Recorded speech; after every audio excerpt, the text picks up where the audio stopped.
Organisation, optimisation, productivité sont au centre de notre rencontre aujourd'hui. Chers amis, la table est presque complète, il ne manque que vous. Prenez-y place rapidement, nous allons discuter.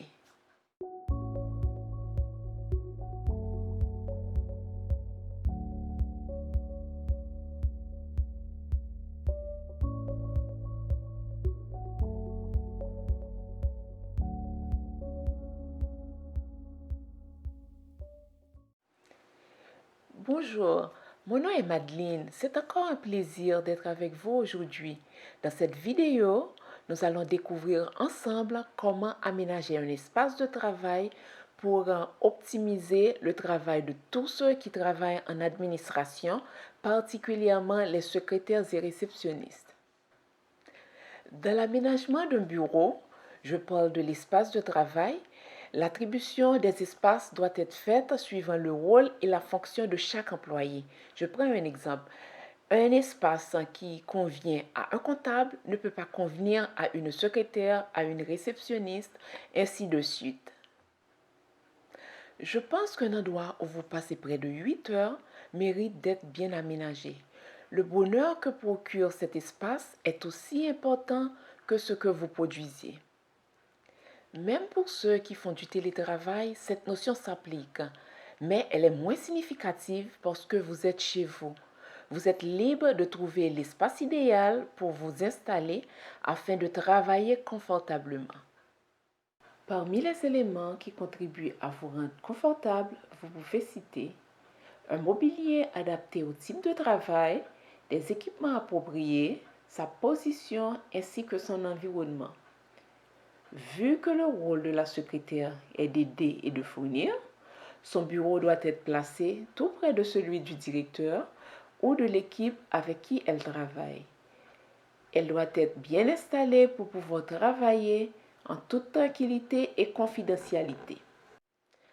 Un bon aménagement du bureau de la secrétaire peut contribuer à une certaine rapidité dans l'exécution de ses tâches et à la performance dans ses fonctions.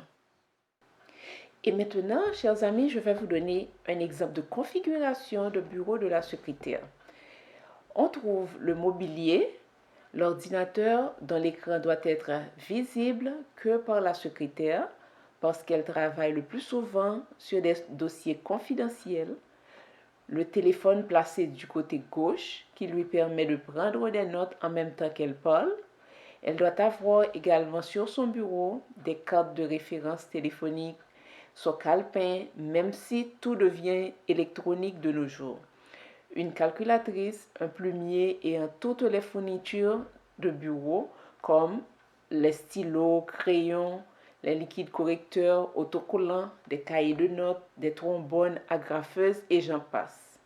Et en dernier lieu, les dossiers les plus usuels doivent être à portée de main, les aides-mémoires affichées comme des post-it écrits, des tableaux, un numéro de téléphone et j'en passe sont d'une grande utilité. Elle peut rapidement faire un coup d'œil pour transmettre une information ou confirmer quelque chose. Et n'oublie pas, chers amis, l'assistance que la secrétaire apporte à l'équipe doit être adéquate au volume des tâches confiées et en même temps, elle doit respecter l'échéancier. C'est pourquoi une bonne organisation de son bureau lui permet d'être productive dans ses tâches de routine et optimiser sa diligence dans les tâches assignées de manière inattendue et urgente. Généralement, la secrétaire n'est pas accessible à tous. Elle autorise certains visiteurs à venir la voir directement en cas de force majeure. À part cela, c'est la réceptionniste qui se charge de rencontrer les clients ou bien les visiteurs pour les orienter à la bonne personne. C'est pourquoi la réceptionniste doit travailler avec beaucoup de tact et fait preuve d'un grand sens de professionnalisme et d'empathie. Vu les rôles et fonctions de la réceptionniste, on peut dire que la réception est un espace hautement stratégique. Elle doit être placée au vu de tous. Dès qu'une personne franchit la porte d'entrée, Elle verra à qui s'adresser pour rencontrer quelqu'un, obtenir une information au sujet de l'entreprise ou bien un service. Dans la pratique, il y a des bureaux qui aménagent un coin visible alors que d'autres ont une disposition avec une vue de 360 degrés. Cela veut dire que le bureau de la réceptionniste est au milieu d'une grande salle et elle a une vue sur toute la salle. De même que la réceptionniste est la première personne que l'on rencontre dans une entreprise, la réception peut être considérée comme un indicateur de performance. Elle est non seulement un élément à partir duquel on a des perceptions, mais elle est également un élément tangible qui dévoile une facette de l'entreprise. En aménageant cet espace, il faut toujours penser aux visiteurs en termes d'espace et du service offert. Le mobilier doit être impeccable, l'espace attrayant pour mieux vendre l'entreprise. Des sièges confortables, un téléviseur qui diffuse un programme neutre ou bien des bannières munies des informations relatives à la mission de l'entreprise. Cela entraîne que la réceptionniste doit avoir un ordinateur en bon état, un téléphone standard pour lui permettre de recevoir et transférer plusieurs appels et bien d'autres matériels et fournitures qui peuvent contribuer à son efficacité, en même temps lui permettre d'offrir une bonne image de l'institution. Généralement, l'ambiance qui se passe à la réception parle aux clients, aux visiteurs et à tous ceux qui fréquentent l'entreprise. C'est pourquoi, dans un aménagement de bureau, on parle d'ergonomie et de productivité pour la secrétaire.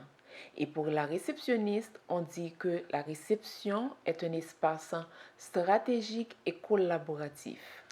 Car non seulement elle donne aux clients et visiteurs l'occasion d'avoir une bonne perception, mais aussi elle contribue à prouver l'authenticité de cette entreprise. On est arrivé au terme de notre rencontre aujourd'hui. J'espère qu'elle vous a plu et vous sera utile lors de votre prochain aménagement de bureau. Vous et moi se donnent rendez-vous sous peu pour un nouveau numéro.